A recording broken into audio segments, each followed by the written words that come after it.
Welcome to Scale Weight Basics. Here we'll walk through the fundamentals of the software. At each section, feel free to stop and practice before moving on. Let's hop into it. First, we'll need to install the software from scaleitusa.com. Click on Download Trial.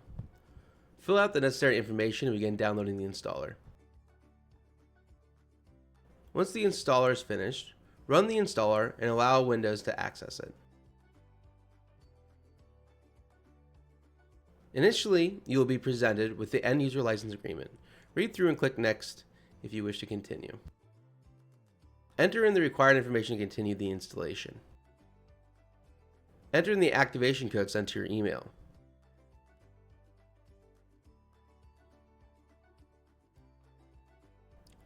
Click Next to begin a standard installation.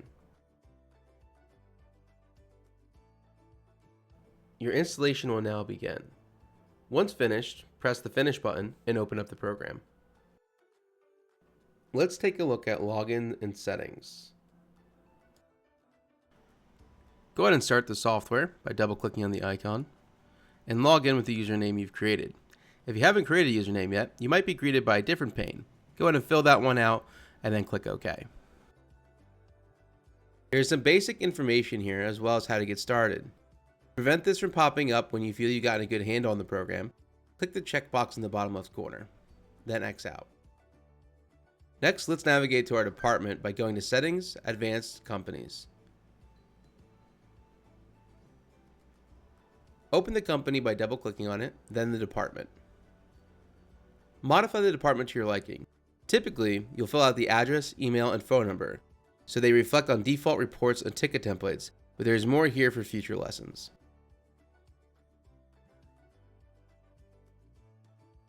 Next, let's take a look at settings by going to Settings, Parameters. On the settings windows, you can navigate by clicking the tabs at the top. The first tab is General. This includes basic settings like business type, default payment types, display and measurement units, and default sales tax rates.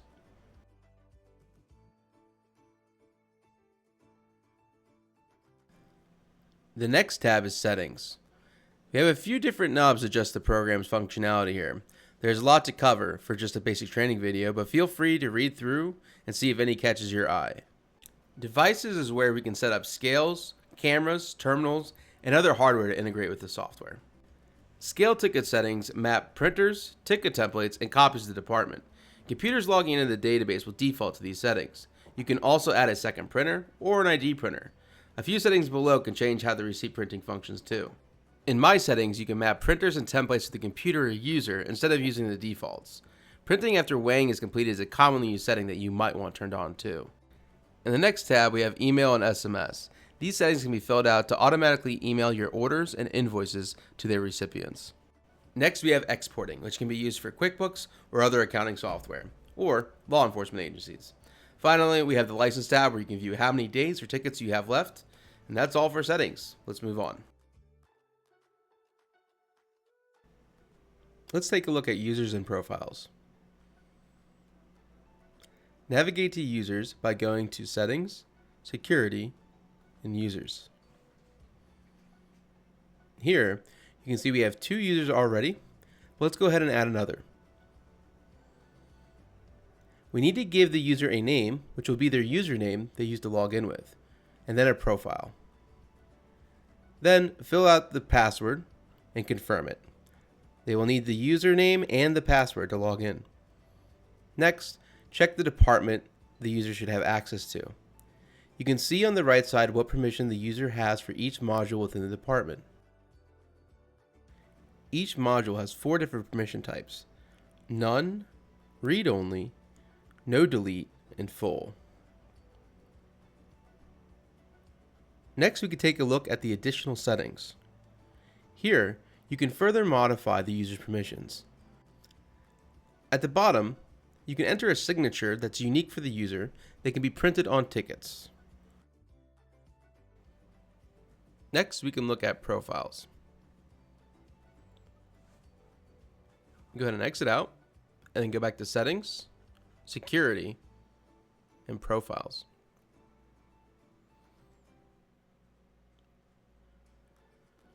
Once here, you can open up an existing one or create a new one. And here, you can modify each profile, and every user you assign that profile will inherit those updated permissions. It's important to note if you modify a profile, users already using that profile will retain the same privileges they already had, and only new or reassigned users will update. So here, we're checking on the user that we just created, and we can see that this profile has not updated. Now we can update it manually here, or reassign the profile at the top. If we create a new user though, we'll see that his permissions are updated.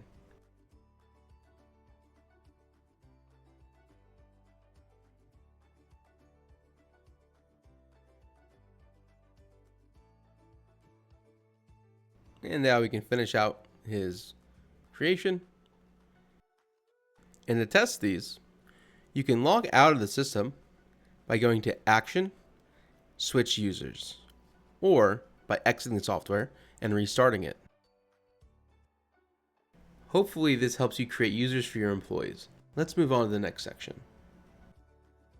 Here, we'll take a look at adding, modifying, and deleting the data for your orders. First, let's start with accounts. Left click on the icon to open the selector and click Add to create a new account. For now, we'll need to give the account a name, and we'll throw in a fake address for good measure.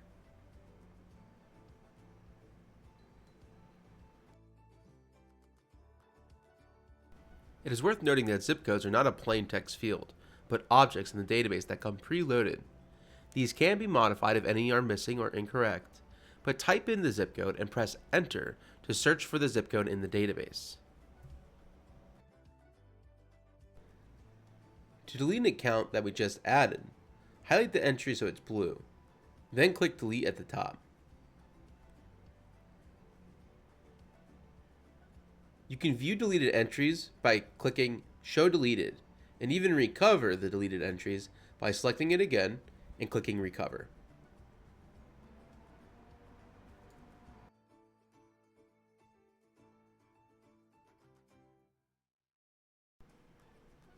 Next, we can add a project. This selector has the same functionality as accounts, so let's click Add to add a project. We'll give the project a name, PO number, and address.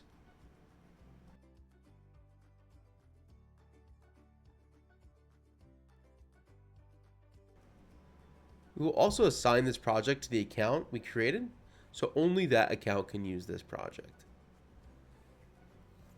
If you leave this field blank, any account can use that project. Next on the list is creating a vehicle. Click on the icon to open the selector. Click Add, as usual, and begin by giving it a vehicle number.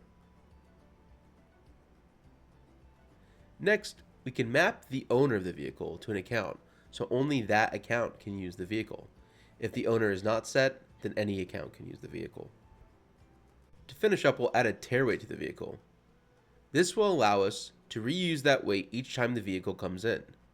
Just make sure that the Use Fast Tare setting is checked as well if you want to use that tare.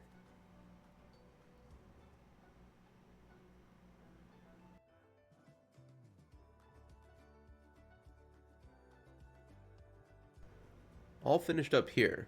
Let's go ahead and create a product.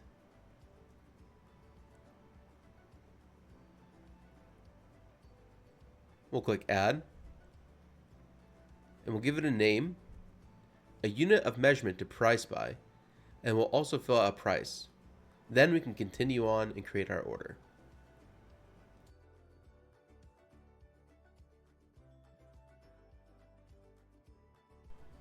Great, we're ready to create our first order. To do that, click the buy or sell icon in the top left corner of the screen.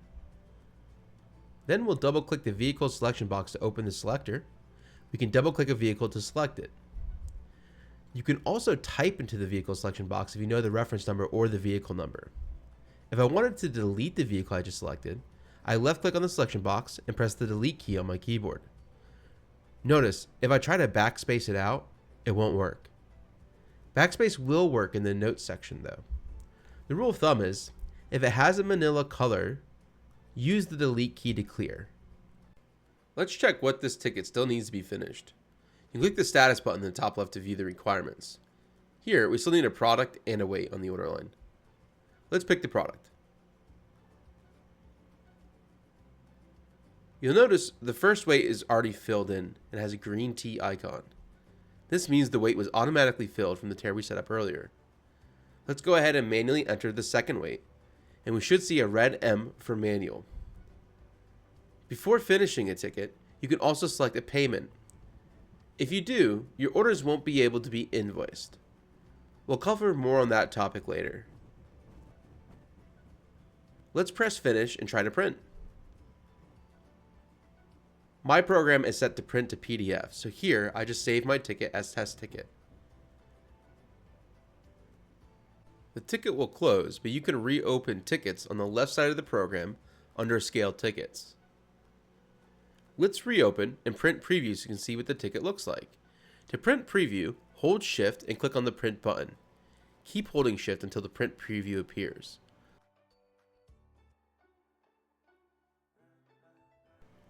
This looks good.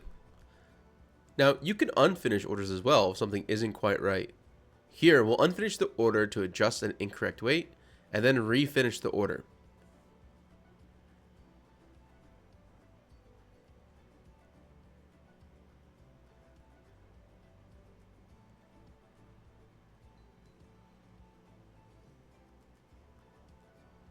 The order closes again and we can reopen it on the left side of the program in the Scale Tickets window.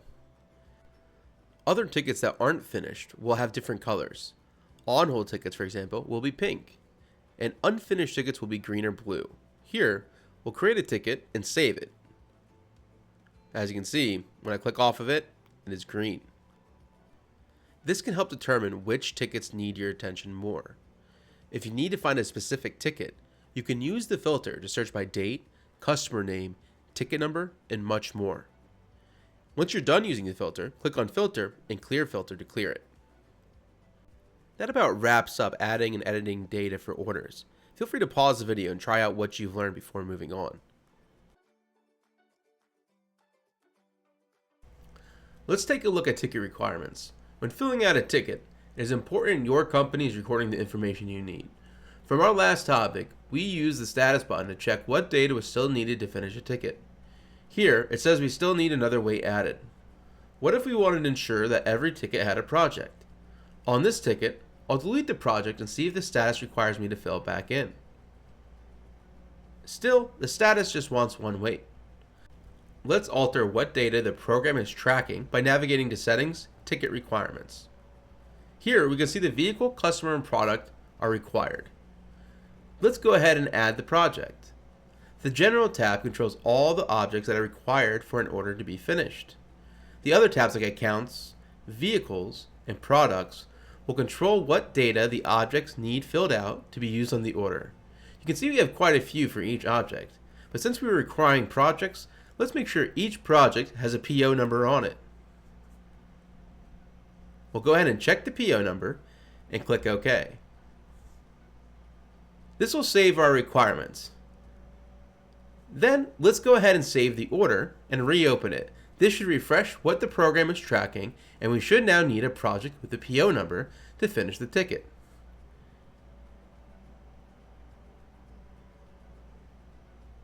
As expected, it's saying we need a PO number.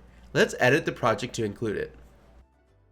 You'll notice that the PO number is now highlighted in red and is required to save the project.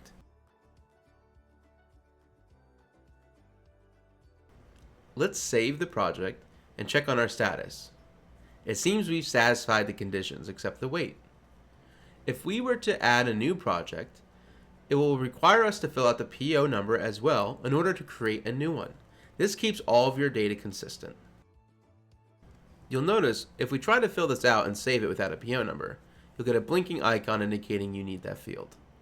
We'll go ahead and cancel this and continue on with our order.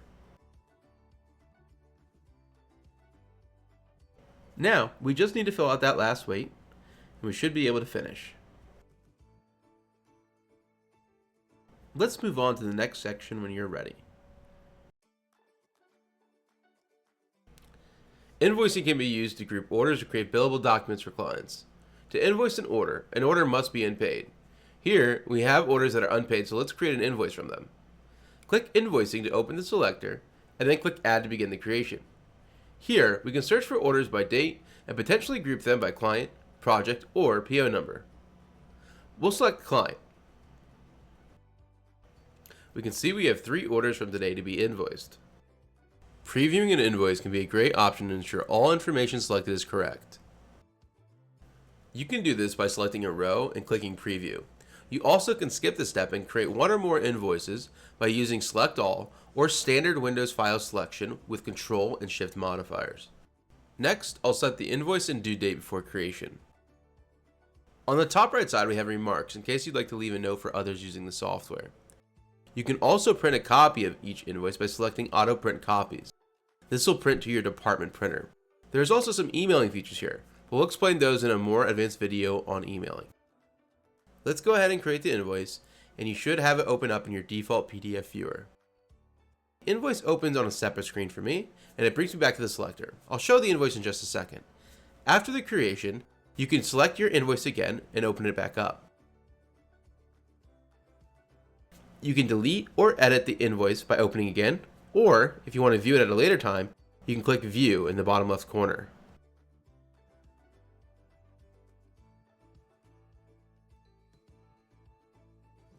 Let's drag down our final product. This is an example of an invoice to be sent to clients. Note, these templates are customizable and can feature your company's logos and templates. Let's move on to the next section.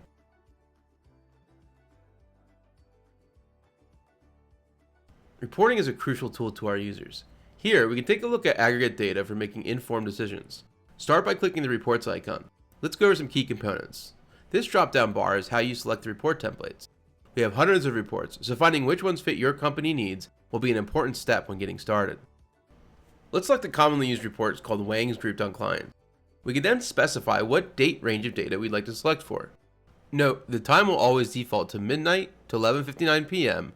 if the time boxes are not checked. Next, we can select the customer to filter for. To do that, we double click on the box and open the selector.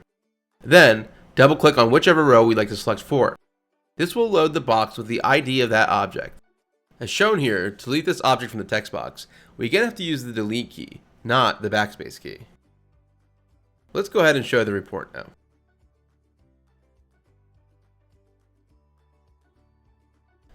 That looks pretty good. We can change reports by selecting a different report in the drop-down menu. Let's do something simple like a Wang list report and see how that looks. Now let's try adding a customer filter as well. To do that, let's show the filters by clicking Filters at the top and then add the filter. Let's go ahead and show it again.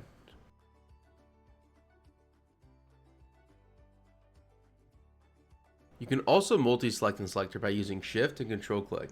Then press Enter when you have your selection.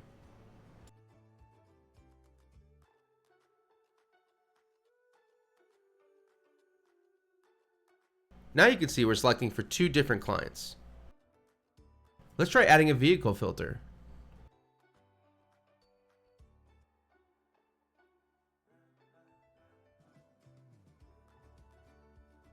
Great, it is now filtering for that vehicle. To clear all filters, press the Clear Filter button at the top. You can also combine different filters to really dial in on specific data. Report templates are highly customizable.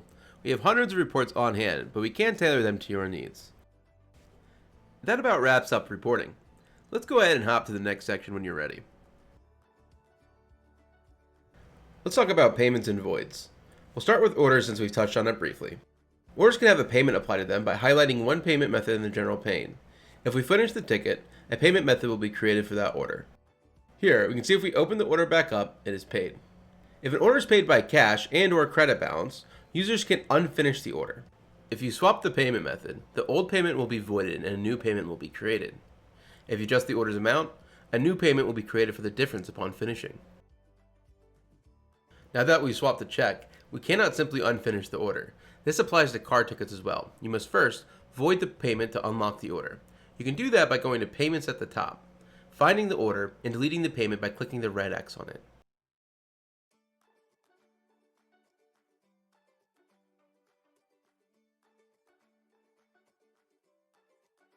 Now, if we go back to the order, it is unpaid and able to be modified.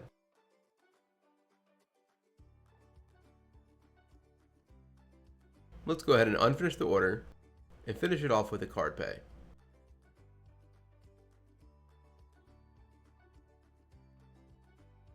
You can also use the payments window to pay multiple orders at once. Let's create 2 orders for demonstration.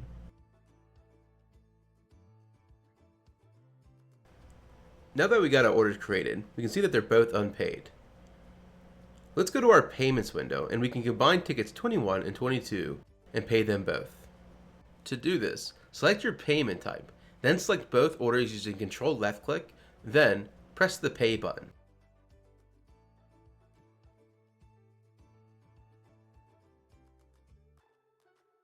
If we refresh our orders, we'll see that both of the orders have been paid.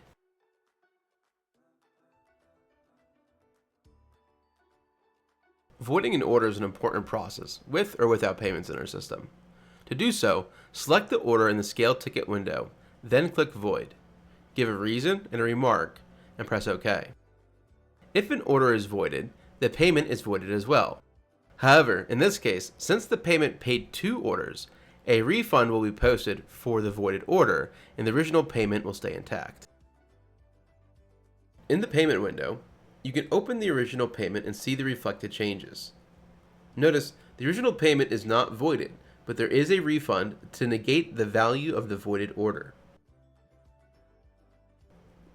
Let's move on to invoicing. Invoices can also be paid. We'll go ahead and create 2 sample orders so we can create an invoice from them. Now that we have our 2 unpaid orders created, let's go over how to pay an invoice. To pay an invoice, open the invoice selector and choose which orders you would like to create an invoice from. Create the invoice. When it's finished, reopen it from the selector. Next, click the payment type and click the pay button. Now, this invoice and all associated orders will be paid. You can delete the payment just as you did with an order. Open the invoice in Payments and click the X on the payment to do so. You can also view how the payment was distributed throughout the orders. If we go back to the orders, we can see that they are also paid.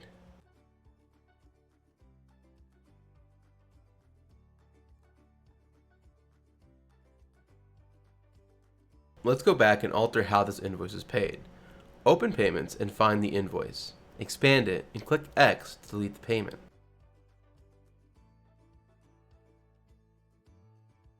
Now, let's go see how the orders look. Both orders show they are unpaid. Let's go back into Invoicing and Pay by Check.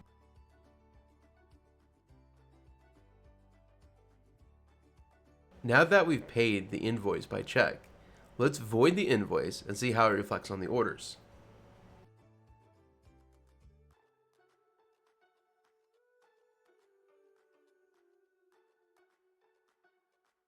Now, the payment and invoice are voided, but the orders remain unpaid and able to be invoiced again. If the payment paid more than one invoice, it would issue a negative credit against the payment, just as it did with the orders example. That was a lot to unpack, but there'll be more advanced lessons on payments in other videos. Feel free to take your time before moving on to the next section.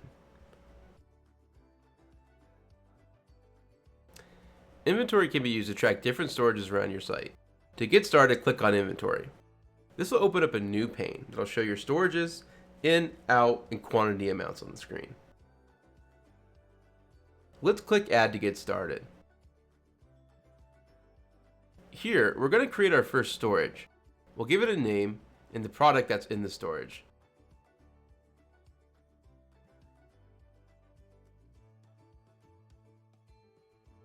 Next, we'll go ahead and click OK or Save. There are several options to interact with storages, from inventory checks, adjustments, and processes. There can be quite a lot to dive into. We'll keep things simple and just create an adjustment for basic training. Highlight the storage and click the Add button under Adjustment. We'll go ahead and enter in 12,000 pounds to this storage. You can fill in a unit price for a profit margin if you want to. And also, give a remark for good measure.